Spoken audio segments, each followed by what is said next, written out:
우리가 레위기 오늘 8장, 9장, 10장을 이제 대하게 됩니다. 레위기 1장서부터 7장에서는 레위기가 말해주는 제사들 가운데서 특별히 중요한 제사 5가지를 우리 5가지 제사를 살폈는데, 오늘은 이제 제사가 제사를 드릴 때 어떻게 드려라, 어떤 제사가 있다, 뭐 이런 얘기가 중요하다면, 제사는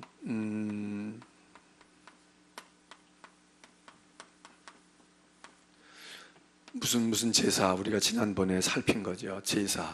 제사의 의식을 어떻게 진행하고, 어떻게 참여하고, 어떻게 준비하고, 어떤 의미를 가지고 있느냐, 이게 이제 하나의 중요한 것이 된다면,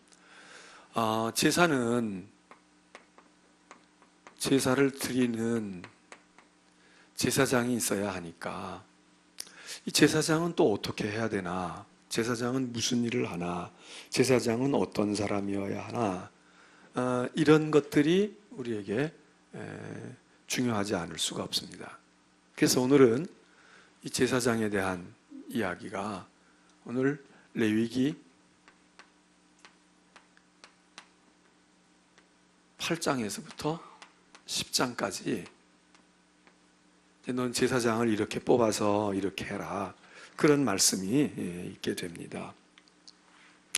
자, 여러분이 아시고 있는데 누가 제사장이 됐습니까? 어떤 사람이 제사장이 됐나요? 저도 이제 6학년이 넘었거든요. 크게 분명하게 얘기하셔야지, 안 그러면 제가 못 알아들어요. 자, 누가 제사장이 돼요? 아론만? 아니면 아론과 그의 아들만? 에? 아론하고 아론의 아들만? 아론의 자손들이에요. 자손들인데, 물론 자손들 중에 여자도 있지만은, 미안하지만은 여자는 아무리 믿음 좋고 아무리 쓸만해도 여자는 좀 안 해요. 뭐 불만이 있으세요? 그래서 근데 이제 이게 구약시대니까, 구약시대니까, 그게 여러분들이나 저나 구약시대에 안 태어난 게 얼마나 감사합니까? 자, 아론의 후손 자손들입니다. 제사장이 될 수 있는 사람들. 이건 뭐냐? 이건 선택된 사람들이죠. 어떻게 선택됐나요? 키가 커서? 시험 봐서? 아니면 어떻게 선택됐나요? 선택의 기준이 뭔가요?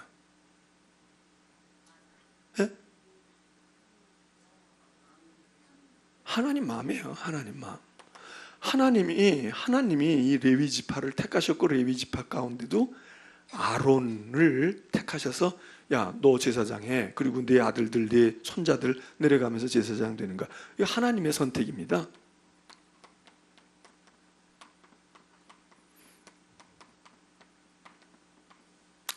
우리는 성경을 읽든지 또 신앙생활 하든지 인생을 살아가다가 우리가 잘 알 수 없고, 이거 왜 이러지? 왜 이런 일이 되는 거지? 그런 것 가운데 상당 부분은 우리가 어떻게 이해를 해야만 되고, 그렇게 이해하는 게 편하고 좋으냐, 이게 하나님의 주권, 하나님의, 요건 이제 또 쉽게 얘기하면 하나님의 뜻일 수도 있죠. 하나님의 뜻이야. 하나님의 마음이에요. 하나님의 또 좀 비슷한 말로 하면, 하나님의 어떤 섭리가 있나 봐. 우리는 이렇게 그냥 어떻게 보면 좀 이렇게 핑계하고 합리화하는 것일 수 있지만, 이렇게 해야만 이해가 될 수 있는 게 너무나 많아요. 이해가 될 수 있는 게. 요 비슷하게 세상 사람들은, 우리는 이렇게 생각하는데, 하나님을 모르는 세상 사람들은 요거하고 유사하게 생각하는 방법이 있어요. 그게 뭡니까? 세상 사람들은 잘 모르겠어. 야, 이거 왜 이러지? 이게 뭔지 모르겠. 이거 왜 이렇게 된 거야? 왜 이런 일이 일어나? 어떻게 돼서 이래? 나한테 왜 이래? 그럴 때 골꼬치꼬치 캐고 묻고 인과응보, 원인과 이유를 찾아가지고 이거야 규명할 수도 있지만 그렇게 규명이 안 되기도 하고 아예 그냥 그럴 생각도 없고 그럴 때 뭐라고 얘기해요? 어? 운명 또는 더 쉽게 얘기하면 팔자지. 아이고 내 팔자야. 그건 네 팔자다. 팔자야. 운명이지. 이게 훨씬 더 여러분의 마음에 와닿죠? 그럼 아유 나도 팔자야 진짜 아주 정말 팔자에 없는 짓 하려니까 너무 힘들어 뭐 이러구나. 아 팔자다. 여러분 이 팔자론 팔자 탓을 팔자로 이야기하면 해결이 안 될 게 없어요. 그렇잖아. 그렇잖아요. 그러니까 우리 머리로 암만 해도 이해도 안 되고 납득도 안 오고 그럴 때 세상 사람들은 에휴 네 팔자지 뭐 내 운명이야. 운이라고 이렇게 얘기를 해요. 근데 우리는 그렇게 생각할 수밖에 없었던 많은 부분들을 우리는 어떻게 할 수 있는가? 아, 하나님의 뜻인가 봐. 하나님의 섭리지. 하나님의 마음이야. 하나님의 권한이지 뭐 우리가 어떡하겠어? 이런 거예요. 그러니까 여기 지금 아론과 그의 자손을 선택한 것도 하나님이 누구하고 의논한 것도 아니고 이스라엘 백성들이 의논해가지고 아 제사장 필요하시다면요 우리 가운데 누구를 제사장 그 사람이 그래도 나아요. 그 집안이 나니까 그 집안 쓰세요. 그리고 뭐 건의하거나 그런 게 없어요.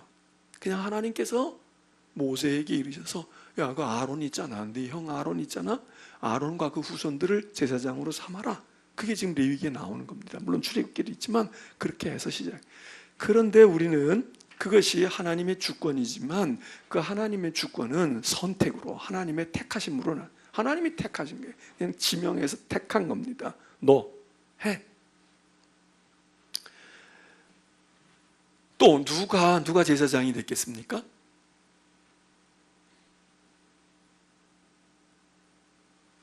아니 아론과 그의 자손이 제사장이 됐고 또 누가 됐냐고요? 없는데 그 아론과 아론의 자손들이 됐어요. 없지요. 물론 예외는 있어요. 예외. 아론의 후손이 아니면서 제사장이 된 사람이 있을까요? 없을까요? 네? 우리가 성경의 숲과 나무를 보는 거니까 그러면 모든 제사장은 아론의 후손들이에요. 아론과 아론의 후손들이야. 그런데 성경에 아론의 후손이 아니면서 아론의 집안 식구가 아닌데 제사장이 있을까요? 없을까요? 있을 것 같기도 하고 없을 것 같기도 하고 그래요? 자, 지파로 보세요. 아론은 12지파로 따지면 무슨 지파겠어요? 레위 지파입니다. 레위 지파예요. 레위 지파 중에 아론도 있고 모세도 있고 미리암도 있고 이렇게 나가잖아요. 그러니까 레위 지파입니다. 레위 지파 중에도 아론의 집안이 이제 제사장이 되고 아론 말고 다른 레위 지파의 다른 사람들은 뭐 찬양대 되는 사람도 있고 성전 문지기도 되고 말해요. 뭐 성전 기구를 움직이는 사람도 되고 뭐 이렇게 돼요. 어쨌든 성전의 일을 종사하면서 레위의 지파는 그렇게 되어 있는데 그러면 넓게는 레위 지파 중에도 아론인데 레위 지파가 아니면서도 제사장이 되는 사람이 있을까 없을까?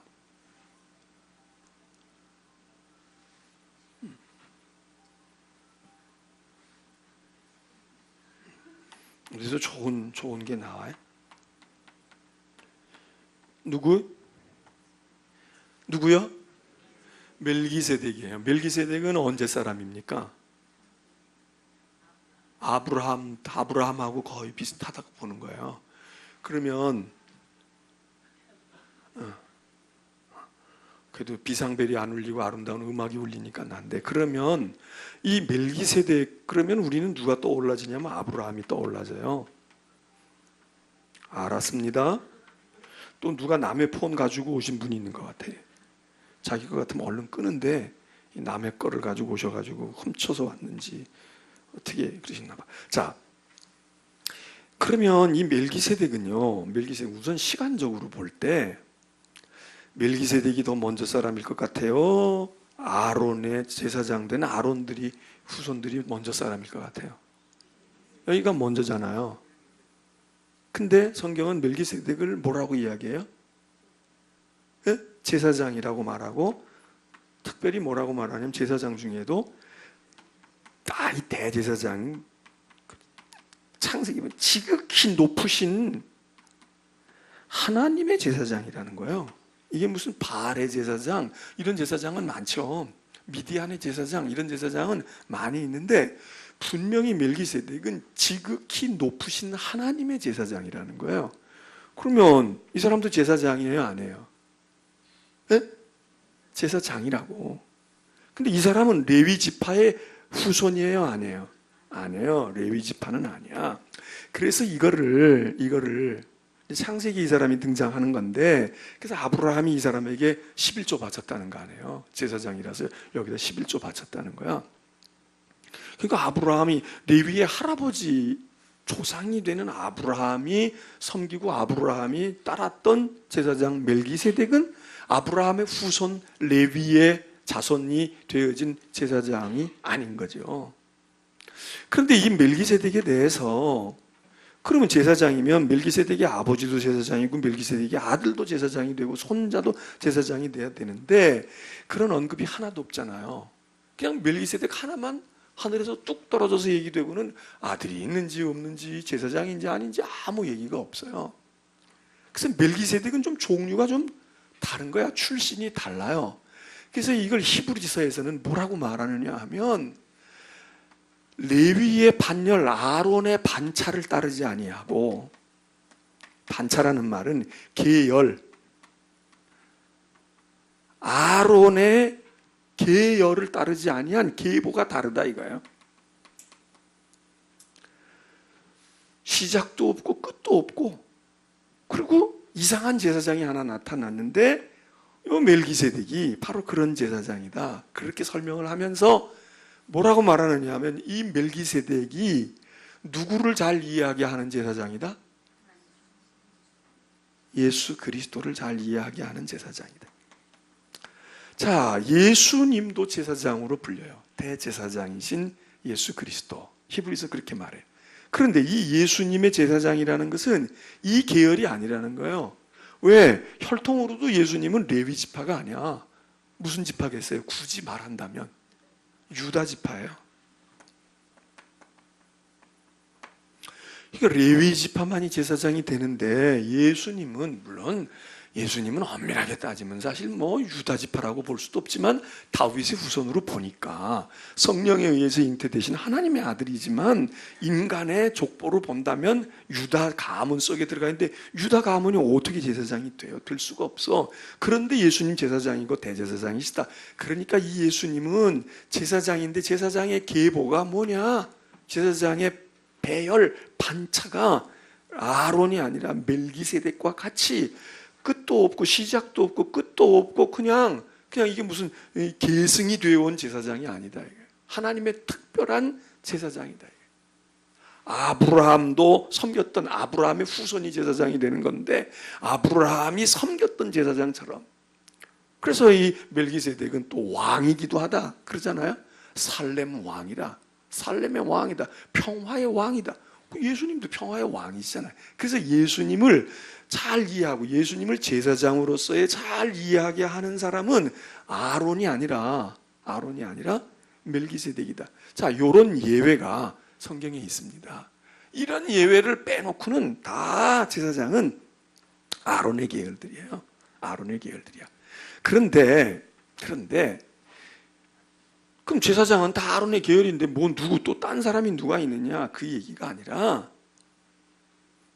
제사장이 어떤 사람이 제사장이 될까? 그럴 때 자, 이 제사장은 아론의 자손이었다는 얘기는 선택된 자가 하나님의 제사장이다. 의미로 보면 그렇게 볼 수도 있고, 두 번째 얘기는 제사장은 누가 제사장이 되느냐? 제사장은 아론의 후손이라 할지라도 모두가 다 제사장이 되지는 않았던 것 같아요. 물론 아론의 후손들 가운데 여자들은 당연히 여자니까 안 됐지만, 그럼 아론의 후손들의 남자들은 다 됐느냐? 남자들도 다 되지 않았어요. 누가 됐습니까? 에? 몇 사람만, 자식이 10명 있으면 둘만 됐어요? 셋만 됐어요? 아니면 똑똑한 순으로 됐어요? 아니, 이거는 이렇게 생각해야 돼요. 어떻게 생각해요? 그러면 누가 안 됐느냐 이거예요. 아론의 후손이지만 제사장이 안 된 사람은 누구일까? 누구겠어요? 나쁜 놈? 성질머리 아주 더러운 놈? 흠결이 있으면 안 됐다 이게. 그러니까 그 말은 흠이 없는 자라야 돼. 이제 여기서 흠이라고 하는 건 도덕적이고 영적인 것도 있지만 육체적으로도요. 예를 들면 우리로 말하면 지금 우리는 오늘날 시대에는 그런 개념을 가지면 안 되지만, 장애가 있다, 불구가 있다, 이렇게 되면 제사장이 못 돼. 그러니까 제사장은 육체적으로 다 성한 사람들이에요. 이게 오늘 보면은 우리의 오늘 수준과 우리의 의식에서 보면, 아니 그러면 목사, 신부 될 때에 장애 있는 사람, 시각장애가 있거나 아니면 몸이 뭘 어떻게 돼가지고 장애가 있거나 뇌성마비 지체가 돼가지고 그렇게 해서 몸이 성하지 못한 사람은 구약시대의 기준으로 보면은 제사장이 못 되는 겁니다. 제사장이 안 돼요. 성한 사람이야. 흠이 없는 사람이란 얘기는 도덕적인 흠결은 물론 포함되어 있겠지만 육체적으로도 외모상으로도 제사장은 흠이 없는 사람으로 딱. 이제 오늘 우리는 이거를 그런 의미에서 의미로 받아가지고, 예? 누가 흠이 있냐 이렇게 우리가 질문을 되짚할 수 있어요. 예를 들어서 외모는 멀쩡해. 외모는 다 뭐 건강하고 신체 검사하고 오면 다 뭐 수치도 좋고 다 좋아. 그러면 이 사람은 흠이 없으니까 제사장이 되고 목사가 되느냐?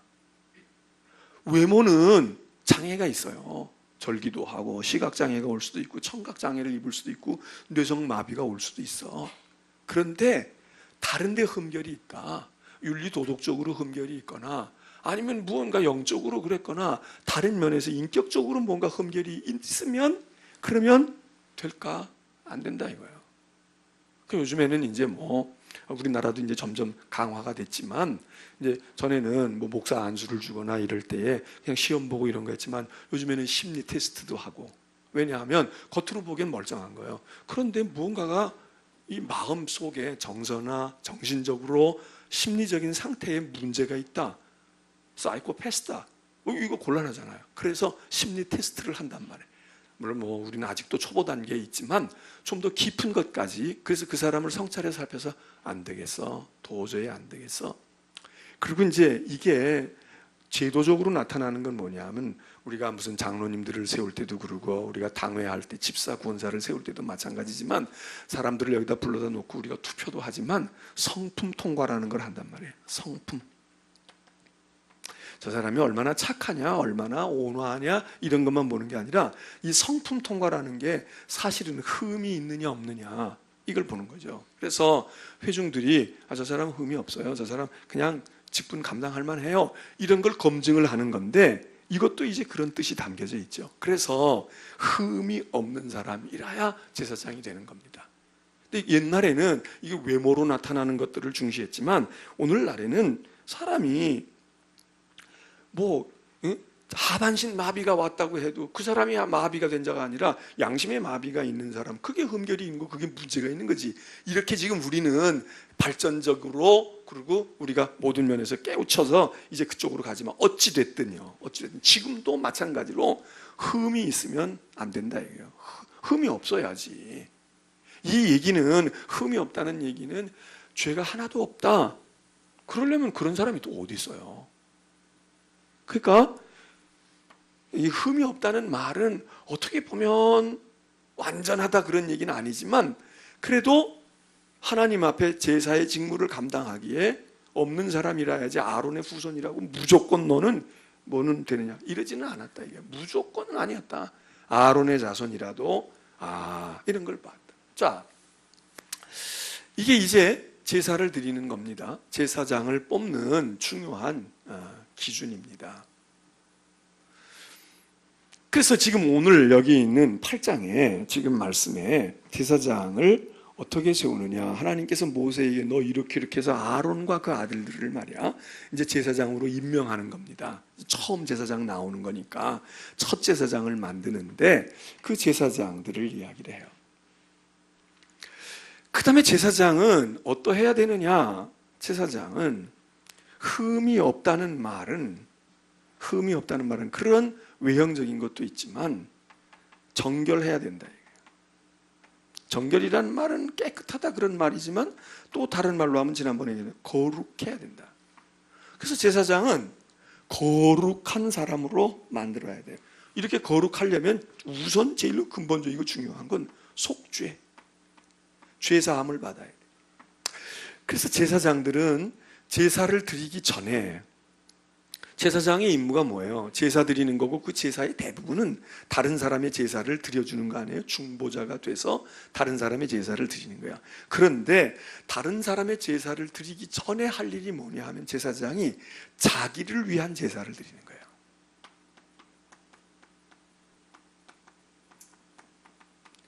그래서 자기 위한 제사를 드리고 난 후에 왜 그래야 되느냐? 제사장들이 흠없는 사람으로 뽑지만 그의 삶이 제사장이 됐다가 제사장이 딱 됐다 그러고 임명받고 나면 그의 인생은 그의 삶은 그냥 무조건 항상 정결하고 거룩한 아니다 이거예요. 직무는 감당하도록 부름을 받았지만 그의 삶은 여전히 죄된 세상에서 다른 사람들과 똑같이 죄의 길을 걷고 죄를 물마시듯 할 수 있어. 그러니까 제사장이 예배를 드리거나 제사를 집전하려고 할 때, 남의 제사를 드리려고 할 때 너부터 깨끗해야지 이놈아. 의사가 수술하려고 그러는데 여기 지금 환자가 누워있는데 자기는 밖에서 돌아다니고 막 아무렇게나 하고 그 손 가지고 그냥 수술 칼을 잡을 수 있겠습니까? 메스를 들 수가 없어. 자기를 정결하게 하고 다 쓰고 말해 머리카락 하나라도 나오지 않게 하고 소독 다 하고 환경을 만들어 놓고 그리고 집도를 해서 그래서 수술을 하는 것처럼 자기를 위한 제사를 왜 드려요? 너부터 먼저 씻어. 너부터 먼저 속죄함을 입어. 너 깨끗해지고 난 다음에 남의 제사를 드려요. 그래서 제사장은 정결해야 합니다. 거룩해야 돼.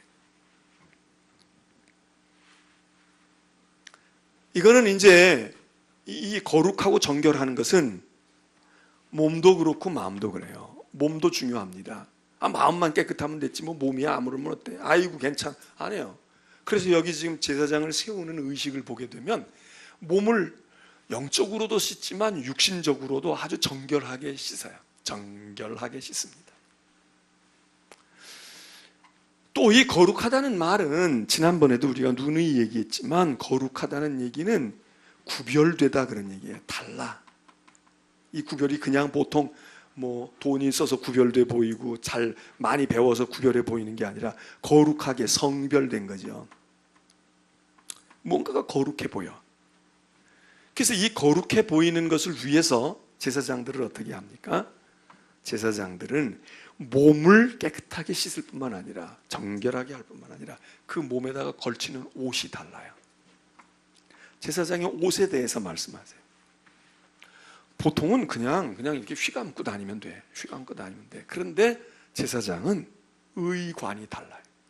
아예 옷을 하나님께서 제사장들은 옷을 물론 제사장도 평소에 입는 옷과 제사 드릴 때 입어야 할 옷이 구분이 되지만 하여튼 제사장의 정장이 제사장의 의복에 대해서 오늘 여기 레위기서에서 이야기를 하는데 자그마치 오늘날 우리는 여러분은 지금 옷 몇 개나 입고 오셨을까? 또 만만한 게 젊은 사람이야. 태근 선생은 옷 몇 개 입고 왔어 오늘? 잘 모르지? 어? 3개밖에 안 입었어? 더 이상 안 먹겠어. 상상이 돼. 그러면 어떻게 입었는지. 여름이니까 간단해요. 근데 이 유대인들이 옷을 많이 입질 않잖아요. 많이 입을 수가 없어. 입을 옷도 없지만 오늘날처럼 무슨 뭐 이렇게 뭐가 이렇게 게 아니고 그냥 후를 감고 다니는 거니까 간단해. 제사장은 옷을 많이 입은 거예요. 7개나 입었어. 7개. 7개. 그러니까 속옷서부터 겉옷 그리고 가슴에 그리고 띠두르는 거 그리고 어깨에다가 또 뭐 어떻게 하고 여기다가 뭐 달고 머리에다가 뭐 써야 되고 이렇게 해가지고 7가지를 그러니까 옷만 봐도 옷만 봐도 뭐예요? 사람들이 옷만 봐도 제사장인 줄 아는 거예요. 옷만 봐도 제사장인 줄 아는 거야. 그게 이제 이런 전통에서 성직자들이 의관을 이제 다르게 보여요. 구약시대는 제사장은 옷만 봐도 알잖아요. 왕은 옷만 봐도 아는 거예요. 물론 암행하려고 왕이 평복을 입고 나가는 경우가 있지만 왕은 그냥 왕으로서의 이 옷이라는 게 이제 신분을 나타내는 거니까 제사장도 마찬가지예요. 그 옷만 봐도 알아야 돼. 그럼 오늘 우리로서는 이게 제사장만 그러고 우리는 그게 아니고 우리 모두가 이제 영적으로는 오늘은 우리가 영적으로 제사장 역할을 해야 돼. 그러면 우리의 옷만 봐도 우리가 제사장인 것을 알아야 된다고요. 오늘 여러분의 옷을 보면 여러분을 제사장으로 알까요? 무슨 얘기겠어요? 그럼 우리도 7가지를 꼭 이 더운 날에도 그냥 켜켜이 쌓이고 그리고 그냥 막 겉옷까지 입고 띠까지 두르고 의관도 쓰고 이래야 되느냐? 그런 의미로 우리가 받을 게 아니라 우리가 똑같이 캐주얼하게 입을 수도 있겠죠. 더운데 뭐 편안하게 입을 수도 있고 그렇게 입을 수도 있지만 예를 들어서 우리의 옷 입은 거, 우리의 행동 거지를 볼 때 저 사람은 뭔가 달라. 저 사람은 뭔가 다르다. 저 사람은 무언가가 똑같은 입을 입었는데도 딴 사람은 아주 천하게 보이고 말이야. 저래. 근데 이쪽 사람은 잘 어울릴 수 있잖아요. 그러니까 우리가 이렇게 7가지, 8가지 오늘 구약시대의 것을 우리도 에봇을 걸치고 뭘 걸치고 이렇게 입어서 제사장, 집사 이 티를 내는 게 아니라 그래, 옷 입은 옷 맵시만 봐도 믿음의 사람이로구나, 신앙 가진 사람이로구나. 그렇게 보여지는 것이 오늘 우리가 배워야 할 더 중요한 것 아닐까. 거꾸로 입기는 말이죠. 입기는 제사장이라고 그래가지고 뭘 잔뜩 입고 여기다가 뭘 걸고 말이에요. 주렁주렁 뭘 하고 여기다가 십자가 목걸이도 하고 별거 다 했는데 도무지 아무리 보아줄래도 제사장 같지가 않아. 그러면 되겠냐고요. 왜 너희가 나를 제사장으로 안 봐주는 거야? 이게 아니라 그러니까 제사장은 옷만 봐도 벌써 다르고 이 옷이 이렇게 7가지의 옷을 하나님이 하나씩 다 지정을 해줘요. 하나씩 다 지정을 해줘요.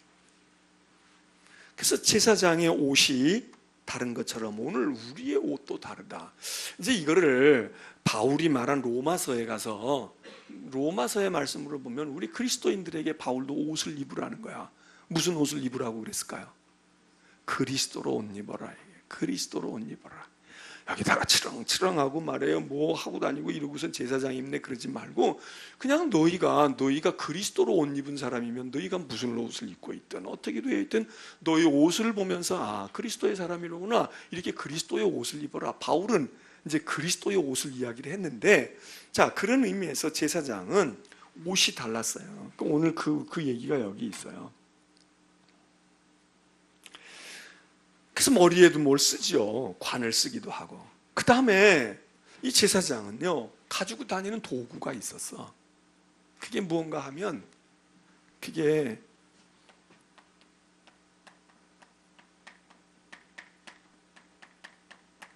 우림과 둠밈이라고 하는 일종의 도구예요. 장식품일 수도 있고 이게 뭘 도구야. 근데 이 도구가 뭐 하는 데 쓸까요? 뭐 하는 데 쓸까? 쉽게 얘기하면은 이게 점 치는 데 쓰는 거야.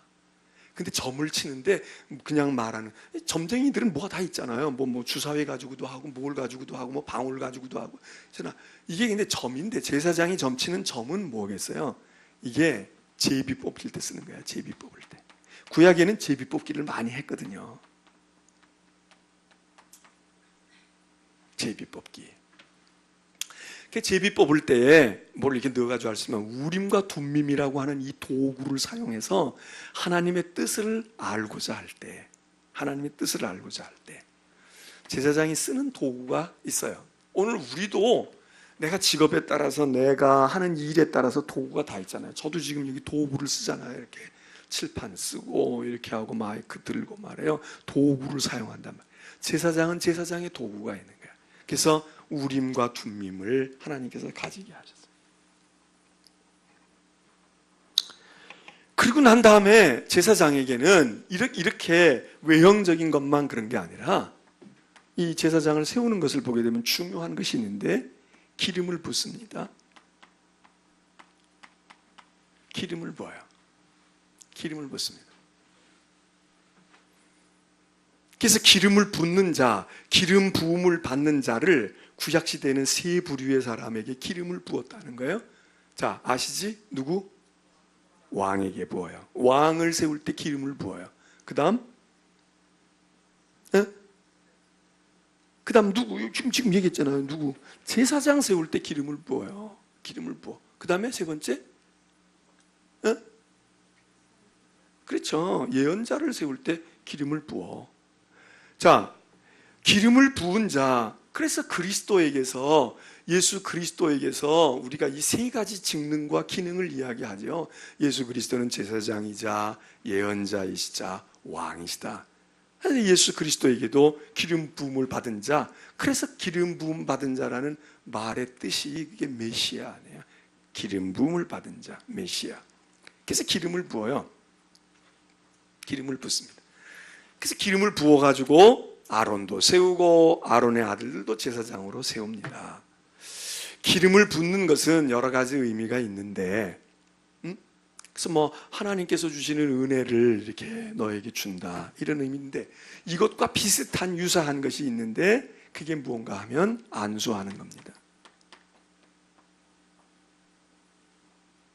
그런데 안수에 지금 여기서 기름 부어지는 것은 하나님으로부터 그 어떤 권위, 어떤 권한 이런 것들을 부여받는 기름 부음이지만, 또 하나의 그 안수 속에 있는 또 하나의 거의 비슷한 속성이지만 좀 다른 건 뭐냐 하면, 내게로부터 있는 죄와 악을 내가 어떻게 할 수가 없어. 그럴 때 옆에다가 전가시키는 거야. 이렇게 떠넘긴단 말이에요.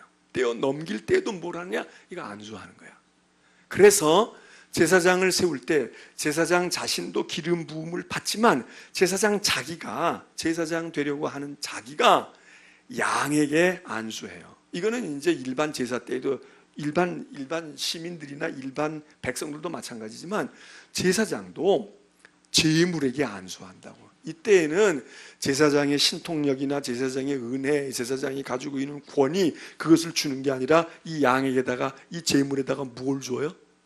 나의 죄를 덮씌우는 거야. 네가 내 죄 좀 져. 네가 내 죄를 좀 가져가라고. 네가 내 대신 내게 있는 모든 죄악을 내가 너에게 넘기노니. 그렇게 하고 이 양이 죽는 걸 보고 자기의 죄된 모습이 소멸됐다고 생각하는 거예요.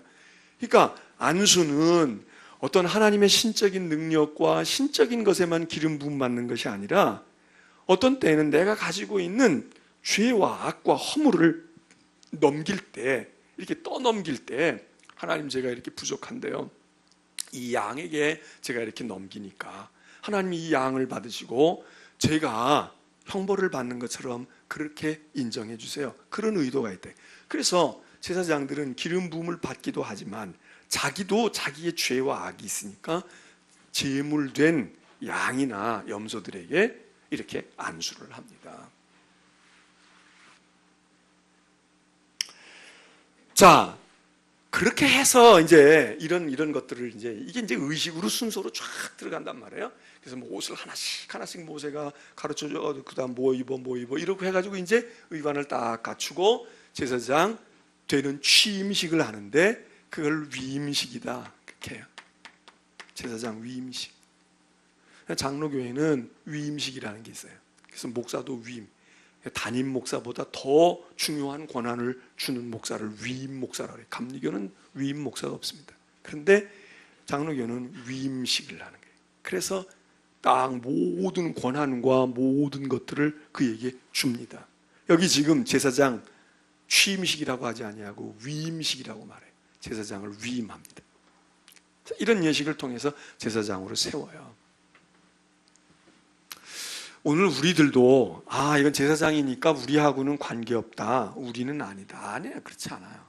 영적으로는 오늘 우리가 다 하나님의 택하심을 받아서 하나님의 세우심을 입어서 내가 직분을 받던 직분이 없을지라도 이런 마음, 이런 의미, 이게 우리 속에 우리가 나도 이렇게 해서 세움을 입었고 나도 이렇게 해서 택함을 받았구나, 그런 마음을 가지고 우리들에게 해야 돼요. 이 거룩하게 하는 것 가운데서 저기 이제 안수하는 것도 그렇고 기름 붓는 것도 그렇고요. 그리고 몸을 씻는 것, 가장 기본적인 건 씻어야 되잖아요. 물로 씻어요. 씻는 것도 있어요. 씻어야 돼. 그리고 또 이 제사장들을 거룩하게 하기 위해서 하는 행위들이 여기 지금 오늘 본문에 나오는데, 그것 가운데 중요한 것이 뭐냐 하면 피를 바르는 거예요. 피를, 제사장에게 피를 발라줘. 그 피 바르는 얘기가 성경에 오늘 그 레위기 8장에서부터 10장까지 나와 있는데, 거기 보게 되면 세 군데 발랐다는 거예요. 이제 위임식을 하면서 첫 번째는 오른쪽 귓불이에다가, 여기다가 이제 희생 제물의 피를 바른다. 그리고 두 번째는 엄지 손가락에다가 피를 또 발라줘. 그리고 세 번째는 오른쪽 엄지 발가락에다가 피를 발라줘. 그래서 이 피 바름은 뭐 피를 붓는다 그럴 수 있지만, 피를 바르는 것은, 피 바름은 정결하게 하는, 마치 출애굽 당시에 이스라엘 백성들, 히브리 백성들의 집에 하나님께서 피를 발라서, 문인방과 문설주에 피를 발라서 하나님의 백성, 택한 백성, 거룩한 백성, 임을 그렇게 이야기해서 구원을 얻은 것처럼, 바로 이 피 바름이라고 하는 것, 이 피라고 하는 것이 죄를 속한다 하는 이 사상과 이 생각이 성경 속에 있는데, 그래서 제사장들에게 귓부리에, 오른손 엄지에, 오른쪽 엄지 발가락에 피를 발라주어 가지고 구별하고 성별한 제사장으로 세우는 거. 자, 이렇게 해서 이제 제사장을 세우면 그 제사장이 이제 제사를 드려요. 제사장이 제사를 드려. 제사장의 임무는 제사를 드리는 거, 뭐니 해도 제사 드려야죠. 이게 이제 중보. 제사는 죄 사함을 얻게 하는, 죄 속함을 가져오게 되는 거니까. 자, 그거고요. 두 번째, 제사를 통해서 백성들의 죄악을 씻어서 구원을 받게 하고 죄 용서함을 받게 하는 것이, 이게 이제 가장 중요한 것이지만, 이 제사 집전을 통해서 제사장이 하는 일은 무언가? 오늘 레위기서 읽어보게 되면 하나님의 영광을 보여요. 드러나게 해요. 물론 이 얘기는 무슨 마술을 불려가지고서는 제사장이 제사를 드리고 나니까 여기 하늘에 이상한 구름이 떴대, 저기 무슨 이상한 빛이 보이는데, 이런 현상적인 것보다는 하나님의 영광은 제사장 때문에 나타나지는 않아요. 제사장 때문에 영광이 나타나지는 않아. 그런데 제사를 드리는 백성들이 제사를 드리고 난 다음에 죄 씻음을 받고 그렇게 될 때에 하나님의 영광을 보는 눈이 열린다고 하는 게 오히려 맞겠지. 그 전에는 아무것도 몰라, 눈이 침침하고 그랬는데 무슨 라식 수술을 하고 백내장 수술하고 그러면 눈이 환해가지고 머리카락도 보이고 못도 보이고 이러는 것처럼, 어찌됐든 제사를 통해서 하나님의 영광이 뭐 우리가 가리운다고 가려지겠어요? 아니, 태양도 우리가 손바닥으로 가릴 수가 없는데 하나님의 영광을 우리가 어떻게 가려요? 가릴 수도 없고 우리는 하나님의 영광을 만들어낼 수도 없지만, 제사장의 제사를 통해서 성경이 분명히 얘기하는 건 하나님의 영광이 나타나리라. 하나님의 영광이 너에게 보여질 거다. 그래서 우리는 제사에, 이게 이제 예배의 모든 정신에도 이게 다 들어가잖아요. 이 거룩함, 죄사함을 받는 것, 뭐 이런 것들이 있지만, 하나님 앞에 우리가 거룩하게 되고 죄사함을 받게 되어지면 그 다음에 우리들이 경험하게 되어지는 건 하나님의 영광을 보는 거죠. 내가 믿으면 영광을 보리라. 영광을 보리라. 그래서 제사장이 하는 중요한 역할이 뭔가? 하나님의 영광을, 거기 9장 6절에 보면 모세가 이르되 여호와께서 너희에게 하라고 명령하신 것이니 여호와의 영광이 너희에게 나타나리라. 네가 하라는 대로 해. 그러면 하나님의 영광이 나타난다. 사실은 우리가 예배에서 은혜라고 하는 것을 중요하게 생각. 우리는 예배 그러면 은혜를 먼저 생각해요. 은혜 받아야지. 은혜 받았나? 은혜 받았을까? 이런 건데, 이 은혜라는 게 뭐예요? 은혜 중에 은혜는 하나님의 영광이 나타나는 겁니다.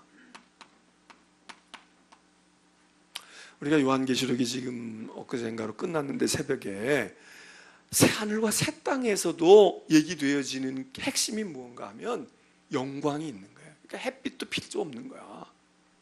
하나님의 영광의 빛이 있고 영광이 영광스러운 하나님의 존재. 그래서 오직 하나님의 영광을 위하여 그렇게 했던 사람들이 그 영광을 보는 거예요. 천국이 뭐예요? 천국이 하나님의 영광이야. 해가 무슨 필요가 있어?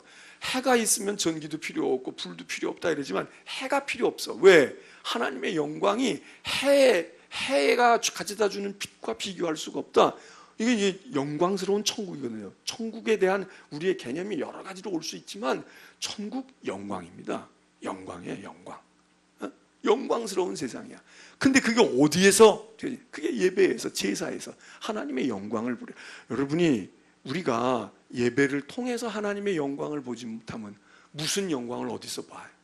아들이 성공해가지고 영광을 봐요? 우리가 무슨 어디 복권에서 수억 원짜리 뭐가 당첨이 돼가지고 하나님의 영광을 봐요? 여기서 제사를 통해서 하나님이 우리에게 가르쳐 주신 것 행할 때 영광을 본다. 그래서 제사장에게 영광을 나타내 보여라. 영광을 나타내 보여. 세 번째가 뭐예요? 세 번째가 제사장이 이 제사를 통해서 이런 걸 통해서 하는 게 축복해라. 그래서 예배에 축도하는 거예요. 축도. 그러니까 늘 얘기지만요. 축도를 받지 않고 물론 이제 이런 수요일날 이럴 때는 안 하지만 주일날 예배 때도 우리 교회도 보면요. 축도하기 전에 가는 사람들이 있어. 이건 참 어리석은 거예요. 하나님이 축복하시는 시간이야. 그 시간에 이제 너희가 예배를 드리고 정결함을 입고 은혜를 입고 내 영광이 나타나고 내가 너희에게 마음껏 축복. 아니 그때 그냥 간다고. 그냥 가는 거야. 일어나서 가. 그 얼마나 더 복된 길을 찾으려고 그러는 건지 몰라. 자기 딴엔 바쁘니까 가겠지. 시간 1시간에 끝나야 되는데 예배가 1시간 20분 30분 갔네. 그래서 가겠지만 좋아. 그러면 예배의 중요한 죄사함과 하나님의 영광을 보는 일과 그리고 그 영광을 통해서 내가 하나님으로부터 축복을 받는 이거를 스스로 포기해버리는 거란 말이에요. 그래서 제사장의 일은 중요한 세 가지예요. 그러니까 목사에게 축복을 받는다. 이게 어떻게 보면 너무 그럴 필요도 없어요. 그러나 제사장의 전통에서 보면 제사장의 임무 중에 중요한 게 하나가 축복이에요. 축복하는 거야. 그리고 여기 지금 성경이 그 얘기를 하는 거예요. 9장 23절에 보면은 모세가 아론에게 그렇게 이야기해요. 모세의 아론이 회막에 들어갔다가 나와서 백성에게 축복하매 하나님의 영광이 백성에게 나타났다. 영광과 축복이 여기서는 묶여요. 영광 나타나고 영광을 보면 축복이지 사실. 또 따로 축복이 필요해요? 근데 하여튼 영광과 축복. 자, 이게 이제 제사에 있어서 제사장이 굉장히 중요한 역할을 하는 겁니다. 지난번에는 우리는 5가지 제사를 배우면서 5가지 제사를 이렇게 해야 되겠구나. 그것도 우리가 했어요. 이 제사에는 이런 의미가 있구나. 그런데 그 제사를 집전하는 중보자인 제사장에겐 이렇게 중요한 너 하는 일은 이거야. 넌 이렇게 돼야 돼. 이런 말씀을 하셨단 말이에요. 그런데 여기 지금 8장으로부터 10장 이야기를 읽는 동안에 무슨 얘기가 나? 그래서 아론과 아론의 아들들이 가서 제사 잘 드리고 위임식 해가지고 제사장이 딱 돼서 의관 갖추고 말이에요. 7가지 옷 입고 거룩한 걸음걸이를 하고 그러고 해가지고 가서 백성들 모아놓고 하나님의 영광을 나타내 보이고 그리고 축복을 받게 한 것만 있는 게 아니라 여기 오늘 성경 말씀 보니까 제사장 위임해 놓고 또 무슨 일이 벌어져요? 응? 제가 얘기했지. 인간이 뭘 했느냐고 물을 때는 무조건 여러분 뭐라고 대답하라고? 또 죄 졌지. 또 죄 짓는 거예요. 죄 짓는 거야. 무슨 죄 졌어요? 재물을 눈먼 거 가져왔어? 아니야. 제사장들이 죄 진 거야. 아니 이렇게 해가지고 구별해가지고 선택해가지고 세웠는데 이 제사장들이 다른 사람들이 죄 지은 게 아니라 제사장들이 죄를 지었어요. 그리고 그 제사장들은 지금 아론의 몇 대 손이 아닌 거야. 지금 아론의 바로 직계 아들들이에요. 뭐 거기는 뭐 아론도 우상 만들면서 죄 졌으니까 뭐 그 아들들은 뭐 그러지 말란 법은 없겠지만, 아니 지금 제사장 위임식을 했다고요. 그래서 제사장 지금 몇 명 안 세웠어. 아론 있고 아론의 아들들에서 몇 명의 제사장이 섰단 말이에요. 그리고 이게 10년이 지났을까 20년이 그렇게 가지 않았을 거야. 뭐 한 달인지 두 달인지 1년인지 모르지만 얼마 되지 않아서 그 제사장들 보고 너희들 이렇게 해, 이렇게 하고 이렇게 하라고 그랬는데, 근데 아론의 아들들 가운데 하나도 아니고 제사장 가운데 둘, 그러니까 거의 50%인지도 몰라. 누구와 누구? 아미나답과 아비후와, 전체가 아론의 아들이 제사장이 막 수십 명이 나온 게 아니에요. 그런데 두 사람의 아들이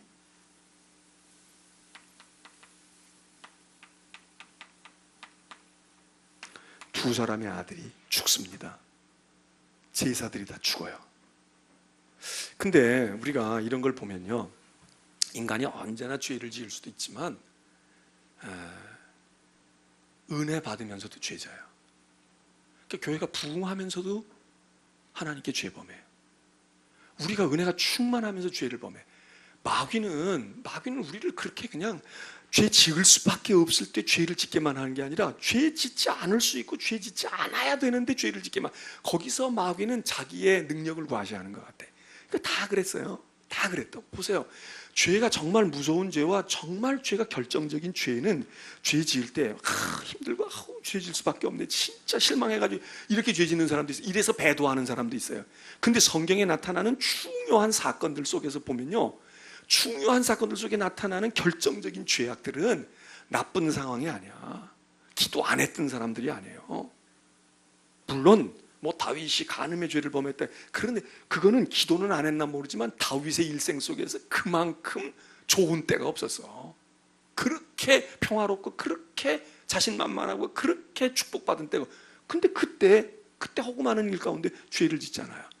에덴에서 인간이 죄 지었지, 저 소돔 같은 지옥 가가지고 죄 짓지 않았다고요. 에덴 동산에서 하나님과 날마다 만나고 날마다 하나님과 같이 있었던데 어느 날 일탈 행동을 하는 거예요. 네? 어느 날 그러는 거야. 아브라함도 그랬고요. 다 그래요. 그렇게 결정적이고, 베드로도 넘어질 때에 십자가 지러 가느냐, 그 코바디스 도미네는 소설이고, 그건 소설 가운데서 핍박받다가 도망가서 이렇게 되는 경우도 있지만은, 베드로도 언제 거꾸러져요? 베드로도 제일 좋은 순간에 거꾸러지는 거야. 주님이 지금 막 사랑해주고 칭찬해주는 순간에, 그리고 마귀로 변한다고. 넌 조금 전에 천국의 열쇠 주었는데 이 자식아 뭐하는 놈이야 너? 이게 마귀네. 그리고 주님께서 얘기할 때 천국의 열쇠 붙들고 마귀라 소리를 듣는 꼴이 되니까, 이게 뭘 얘기를 해요? 여기 지금 나답과 아비후, 아론의 두 아들들도 제사장이 많지도 않았어요. 이게 무슨 지금 세속화된 중세기 얘기가 아니고 오늘의 얘기가 아니야. 제사장 처음 세워가지고 지금 얼마나 풋풋해요. 얼마나 지금 가슴이 두근거리고. 그러니까 말하자면 제사장 안수 받고는 곧바로 죄부터 저지르는 거야. 무슨 죄를 저질렀느냐?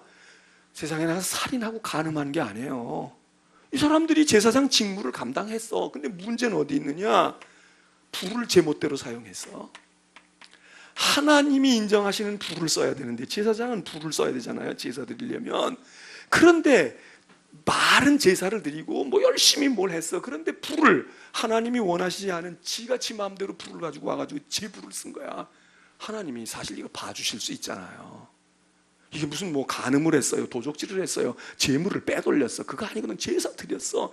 근데 단지 하나, 불을, 하나님의 불이 아닌 자기 불을, 자기가 생각한 제멋대로의 불을 썼다. 이것 때문에 하나님께서 이 둘을 그냥 끝내버리셔요. 우리가 이런 걸 볼 때 하나님은 너무 잔인한 거 아니야? 아니, 초대교회도 보세요. 아나니아와 사피라가 우리 같으면 언제 평생 예수 믿어도 집 전체 바쳐보지도 못하고 재산 전부 바쳐보지도 못하고 절반도 못 바쳐. 우리가 받는 것에 뭐 그냥 몇 분의 1 하면 그것만 해도 대단한 거야. 그래도 우리 다 멀쩡히 살아있잖아요. 우리 다 그러고 살아있잖아. 그런데 말이에요. 그 아나니아와 삽비라 두 부부는 마음의 감동을 받아가지고 자기 전 재산을 다 바치겠다고 했는데 집행하는 동안에 조금 마음에 좀 시험이 들었어. 그래서 그것도 10분의 1 가져온 것도 아니야. 절반을 갖다 바쳤다는 거예요. 근데 절반 바치고 그냥 즉사하잖아. 남편만 하나 죽으면 어때? 부인만 하나 죽으면 어때? 둘 다 그냥 인생이 끝나. 그러니 이게 교회가 꼴이 뭡니까? 야, 이거 은혜롭고 말이야. 막 이러고 말이야. 신실하고. 그리고 뭐 초대교회라고 다 아나니아와 삽비라 같겠어요? 아니, 눈 하나 깜짝 안 한 사람도 있겠지. 너희들 하려면 해. 나는 못해. 이러고 있었겠지. 그런데 이거 얼마나 열심히 있는 사람이에요. 근데 그 사람이 퍽퍽 쓰러진다고. 이거 왜 그럴까? 왜 이런 일이, 왜 이럴까? 특별히 초기에, 새로운 역사가 시작되는 초기에 말이에요. 하나님은 굉장히 강하게 그렇게 징벌 하시는 것 같아요. 그래서 나답과 아비후가 아론이 자기 자식들을 둘을 잃습니다. 제사장 복무하다가 직무를 감당한. 아마 오늘날 하나님께서 목회자나 제사장이나 직분자들에게 이렇게 하나님이 이 잣대를 대고 오늘 우리에게 대신다 그러면 아마 나만 할 사람이 거의 없을걸? 거의 없을걸요? 응? 어느 날 주일날 담임 목사 죽고, 그 다음 주일날 부목사 죽고, 그 다음 주일날 전도사 죽고, 장로 죽고, 뭐 죽을 사람이 막 줄 서 있을 거야. 근데 오늘은 이보다 더 해도 하나님이 그렇게 안 하시는 것 같아. 멀쩡히 잘 살아있고요. 그리고 뭐 잘하고 있고. 그런 거야. 근데 이 초기 단계에 하나님께서 나답과 아비후를 가차없이 그냥 직절 심판해가지고 죽이시는. 그래서 제사장이 영광 나타내고 축복하고 뭐 이런 건 고사하고 자기 죄도 해결을 못해가지고 둘이 그냥 널브러지는 일을 레위기가 쓰고 있습니다. 어쨌든 우리는 구약시대에 안 태어난 게 얼마나 감사한지 몰라. 구약시대에 안 태어난 게. 그리고 하나님께서 제사장들에게 이야기하세요. 제사 때만 그러지 말고 너희들 생활 속에서 잘해야 돼. 그리고 포도주 독주 먹지 마. 특별히 제사 드리기 전에 너 제사 집전하러 가라고 그러는데, 그러니까 여러분이 술을 드셔도 언제는 최소한 먹지 말아야 되겠어. 응? 교회 오기 전에는 먹지 말아야지. 토요일 날 저녁에 늦게는 먹지 말아야지. 먹으려면 언제 먹어? 월요일 날. 그리고 먹었으면 어떻게? 안 와. 그거에 그러라는 거예요? 그 얘기가 아니에요. 이 포도주는 사실 히브리 사람들에게 있어서는 일상의 것이야. 우리로 말하면 국 먹는 것 같은 거예요. 그게 뭐가 문제가 있어? 그런데도 제사장들에게는 너희 제사 드리기 전에는 제사 집전하려고 할 때는 일정한 시간 동안에 포도주 독주 먹지 말아라. 마시지 말아라. 그러니까 제사장은 포도주를 일생 안 먹었다 그런 얘기보다 이런 거룩한 예식을 행하려고 할 때 너희들 뭔가 생활에 희생도 있고 좀 정리하고 그러는 거 있어야지. 그 다음에 거룩하고 속된 것을 잘 분별해라. 생활의 지혜를 얘기해요. 분별하라는 겁니다. 이거 굉장히 중요한 겁니다. 우리 인생을 살아갈 때도 그렇고요, 교회 직분을 감당할 때도 그렇고, 사람이 좋은 사람, 아우 착하고 양 같아, 이것도 중요하지만요, 더 중요한 건 무언가 일을 맡거나 직분을 감당하거나 세상에서 어떤 위치에 서 있는 사람은 분별을 잘해야 돼요. 근데 이게 분별력이 떨어지면 아주 빵이야. 사람이 바탕은 착해, 근데 분별력이 없어 보세요. 이게 일이 다 그르쳐지는 거야. 어떻게 해? 이래야 될까? 이래야 될까? 그래서 지금 제사장에게 요구하는 게요, 너희는 생활 속에서 금지해야 될 것 있다. 두 번째는 분별을 잘해라. 뭘 분별을 잘하냐? 남녀 분별을 잘해라 그 얘기가 아니라 거룩한 것과 속된 것, 그리고 정한 것과 부정한 것을 잘 구별해. 너 분별을 잘해야 되는 거야. 너 공부 많이 했다고 똑똑하다고만 되는 게 아니야. 이거 잘해야 되는 거야. 그 다음에 세 번째로 뭘 얘기해야 되냐면, 너는 말이야 제사만 잘 드리면 안 돼. 가르쳐라 이거야. 백성에게 가르쳐라. 뭘 가르치겠어요? 모세의 율법과 계명과 율례를 가르쳐요. 그래서 목사의 직능 가운데 아주 중요한 건 가르치는 겁니다. 그러니까 잘 가르쳐야 돼요. 목사가 신방도 해야 되고 기도도 잘해야 되고 덕스럽기도 해야 되지만 잘 가르쳐야 돼요. 그래서 어떤 교회에서는 목사를 그냥 교사라고, 티처라고 말하기도 해요. 티처. 목사의 기능 중에 아주 중요한 게 이겁니다. 잘 가르쳐야 돼. 가르치는 테크닉이 아니라 하나님의 말씀을, 계명을, 복음을 잘 가르쳐야 돼. 사도 바울도 전도하고는 부지런히 가르치잖아요. 날마다 성전에서 가르치고 사도들도 가르치는, 잘 가르쳐야 돼요.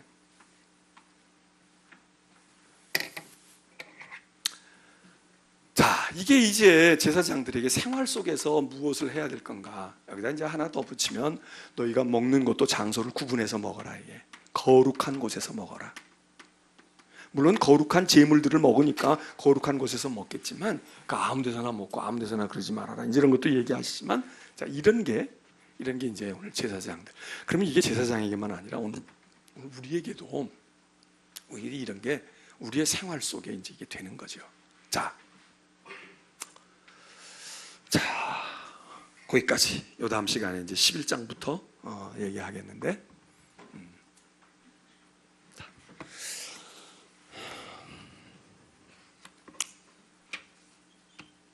뭐가 남은 게 있으실까? 너무 많아가지고 사실 이게 분량이 꽤 많아요 지금. 응? 제가 설교한다면 요것만 가지고도 설교하는 거야. 제사, 하나님의 영광, 축복, 요것만 가지고도 설교. 근데 지금 이게 수요일 날 우리가 이제 성경을 공부해 나가는 일들이 많으니까 분량이 좀 많아요. 여기다가 이제 물을 타서 여러분들이 엑기스를 가져다 물을 타서 이렇게 하면 좋은데, 너무 고단백이라 여러분들이 그냥 목 미어가지고 너무 느끼해, 너무 그러시는 것 같아. 그지?